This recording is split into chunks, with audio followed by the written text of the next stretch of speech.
Please excuse the glare. It is a dreary, rainy Florida summer afternoon, and I had to open the sliding glass door blinds to get as much light as I could for this video. Whoever said Florida is a sunshine state clearly has never been here between the months of April and October because it rains every day. What's up guys, it's V Renee. Welcome to my channel, or welcome back to my channel. I have like acid reflux going on big times, so if there's a lot of jump cuts in this video, it's probably because I'm burping up stomach acid. Feeling cute. This video today is gonna be something that's been highly requested. In the past, I've talked about my Kindle Scout experience, which was a program through Amazon. If you've never heard of it, it's because it's defunct now because it was absolute bullshit. Talked about how I got started with my publisher when I signed my book deal last May, but a whole year has passed since then, over a year actually, and my book came out. I got my first royalty check. I worked with an editor and a publisher for the first time, so a lot happened and a lot has changed. And if you're looking to go the traditional publishing route, I wanted to give you some advice and kind of share my experience on what it's been like from a year ago signing the book deal to publishing my first book with a publisher to what my plans are for my next couple of books. So just to recap, at the beginning of 2018, I was querying like crazy. I was querying to agents. I was querying to small publishing houses that would take unagented manuscripts, which if you didn't know, often bigger agencies, bigger publishing houses will not accept manuscripts that are not submitted to them by literary agents. So your first step is usually to get an agent. However, in the meantime of me trying to get a literary agent, I was just querying to other publishing houses that were smaller and would accept manuscripts sent by the author themselves. I got rejection after rejection after rejection. I've never counted them. I would say there's probably 3 or 4 dozen rejections in my inbox. And I knew that was the nature of the game. I did theater in college, so I'm very used to rejection being the nature of the game that I'm playing. And so it was bothering me, but like not a lot. And then one day I got a DM on my writer's Instagram. I'd started my writer's Instagram because I was doing the Kindle Scout program through Amazon and needed to promote myself. So I had been sharing snippets and excerpts from Civil Blood, which at that time was in like its 3rd or 4th draft, not what you read today. But New Traditions Publishing DM'd me because they'd seen the excerpts I was posting and they were interested in getting a full. So they gave me their contact information and I sent them over a full. They offered me a book deal, and in May of 2018, I signed a book deal for Civil Blood alone. Civil Blood is the first book in a trilogy. However, I signed a contract handing over the rights to Civil Blood only for a period of 2 years. And because I haven't been told I can't share this information, and because I'm trying to be as transparent as possible about what you can expect as a no-name debut, first time signing a contract author, I wanted to talk some specifics of my contract. My contract, I was not offered in advance. Usually a debut or a no-name author will not be offered in advance, and it's actually a blessing in disguise if you ask me, because you are expected to make that money back in kind in sales. If you have no name, if you have no name recognition, if you have no previous books out, it's gonna be nearly impossible to make back the cost of your advance, and so it's just better not to get one, in my opinion. And I'm glad that I didn't get one, because then I might owe them money, if you know what I mean. That's something that people don't really talk about, is it's a down payment on you, is what an advance is when you sign a contract. So if you don't follow through, you owe the money back. I was to receive royalties in the amount of 10% for the first 5,000 copies of Civil Blood that were sold, and after 5,000 copies I would receive 15% of the royalties.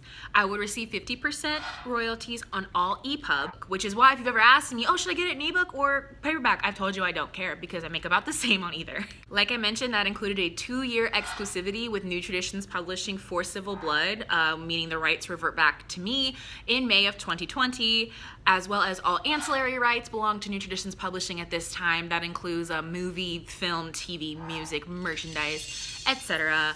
I've been advised in the past to keep your ancillary rights, as they can make you a lot of money if you sell your audiobook rights separately, but this was the deal I was being offered. I was publishing my debut, I was gonna get quarterly royalty payments, and my book was coming out. So I signed it. And just to reiterate, this is a traditional publisher, so things that were taken care of for me included my ISBN. I didn't have to purchase that. My copyright was taken care of for me. The cover design was taken care of for me. All the editing and formatting, as well as the actual publishing print on demand, was taken care of for me. I didn't have to do any of that. I just submitted my manuscript. I was given a lot of input on my cover, on the way things looked. That doesn't happen often in bigger publishing houses. You don't get a lot of say, but with New Traditions, I got a lot of say in how things looked. Now notice I did not mention marketing or promotion. When you are an author, most of the time, almost all the time, the marketing and promotion is up to you. The marketing and promotion falls on you largely. And I already had, a pretty well-established social media presence. I was already starting to do YouTube at that time, and I was okay with handling my own marketing and promotion because I could do that. Whether I self-pubbed or traditionally pubbed, I could do that. I had no problem with that. In July, I got final edit notes from Courtney, who is the editor at New Traditions Publishing. I, kind of did those quick, sent to her. In August, I want to say I got my final proof. And by that I mean I got a manuscript sent over in a document for me to just proofread one more time. And then when I said everything looked good in that, we were given a publication date of October 1st, 2018. So that is how it went. At this point in August, I decided to start a huge promotional push for the book. I knew that my debut was really important and I needed to start promoting way ahead of time. I started a street team of awesome people all over the internet who helped me promote my book for 2 months straight. Literally 60 days. I made up 60 days of promotional material, including videos, including blogs, including graphics, including giveaways, including contests, like everything. 60 days worth, because October 1st, that was when my book was coming out. So the week leading up to Civil Blood coming out was harrowing, to say the least.